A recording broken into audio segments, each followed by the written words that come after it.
know, if I have to think to the deeper reasons as to why I'm interested in consciousness and parapsychology and the like, it's because of a conflict I had as a teenager, which I think is actually one an awful lot of people have had, between the religion you're raised in and then you discover science and modern thought and so forth. You know, I was raised as a Lutheran, and my grandmother took me to church. You know, grandmothers are unconditional love. It was good enough for her. It was good enough for me. But then I started thinking for myself as I became a teenager. Like a lot of teenagers, I started noticing the hypocrisy of the adults around me.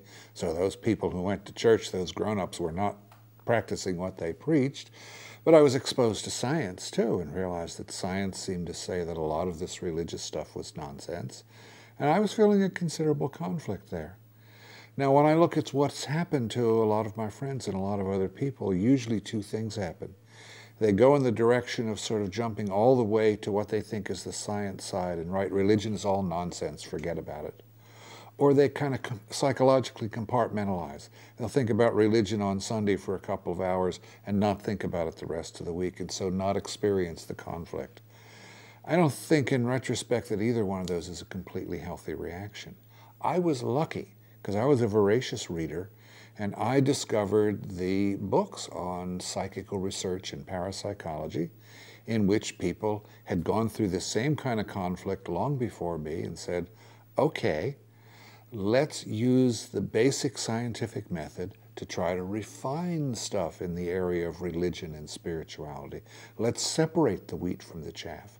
And I found that inspiring, and basically that's what I've been working at most of the rest of my life, trying to separate out with a kind of open-minded science what's real and essential about the kind of stuff we call in the spiritual direction and what is indeed superstition or outmoded cultural stuff we can leave behind. There have been really first-class scientific experiments done over and over, as well as things that happen to humans naturally, that convince me that certain psychic phenomena are real and can form a basis for a kind of general spirituality.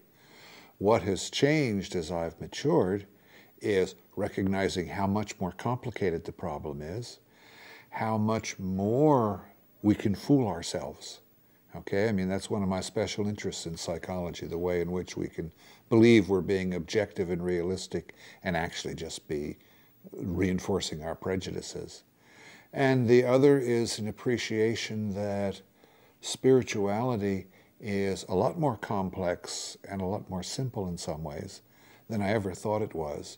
And so it's not like I and my colleagues have worked out the answers to these things. It's like all sorts of interesting stuff remains to be discovered. It's clear to me that what works for one person as a spiritual path may not work for a second person, may be used in the worst possible way by a third person, might drive a fourth person crazy.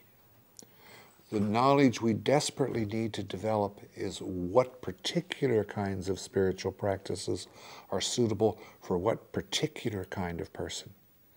Now, we don't have much of that, because even when you have spiritual traditions where they talk about we try to match the teachings to the student, I still get the impression that by and large it's one size fits all. Right? This is the way it's been done for thousands of years. This is the way you do it. It's not working for you, do more of it. I think it'd be brilliant if we could say at a certain time, stop your meditation, think about 10 hours of psychoanalysis on such and such a thing, will clear up a block, and then you can get back to it.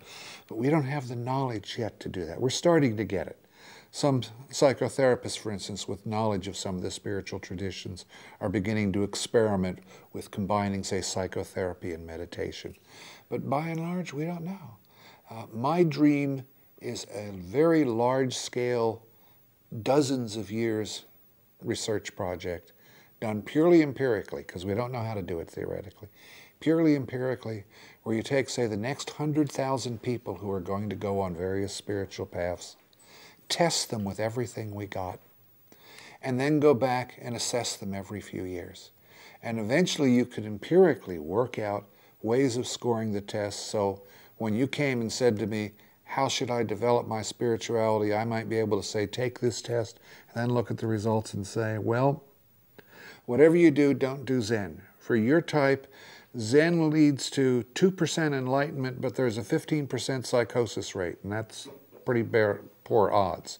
On the other hand, Sufi dancing, the enlightenment rate is low, but the danger level is high. I'd love to be able to give that kind of differential advice. We could, in principle, I think, get the knowledge to do that.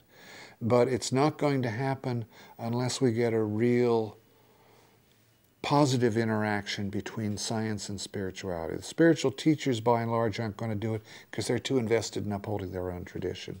So we've got to have the open-minded psychologists and other scientists who will really look at this and see empirically what happens when particular kinds of people do particular kinds of practices.